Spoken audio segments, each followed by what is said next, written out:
Cutlery વાઇપિંગ and polishing. તેના માટે જરૂરી સામગ્રી છે સ્વચ્છ ડીશ, સ્વચ્છ અને સૂકું વાઇપિંગ ક્લોથ, ગરમ પાણી અને 5 લીટર પાણીમાં 5 મિલી વિનેગર. આ બાબતોનું ધ્યાન રાખો. ક્યારેય પણ વિનેગર સીધું જ કટલરીમાં ન નાખો, કારણ કે એમ કરવાથી કટલરીમાંથી વિચિત્ર વાસ આવી શકે છે. કટલરીનું વાઇપિંગ હંમેશા ધ્યાનથી કરો, જેથી તમને કોઈ નુકસાન ન થાય.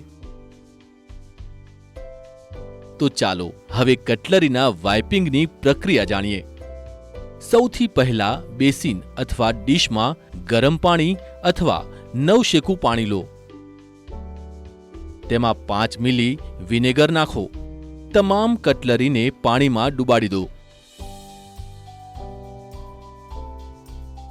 અને વાઇપિંગ ક્લોથને પોતાના બંને હાથોમાં આ રીતે પકડો. એક હાથમાં જો સ્પૂન હોય તો તમામ સ્પૂન ભેગી કરીને,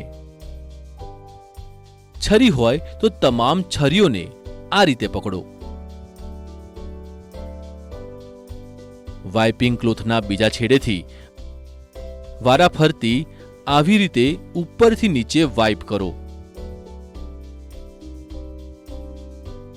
વાઇપ કરેલી કટલરીને સાલ્વરમાં મૂકો.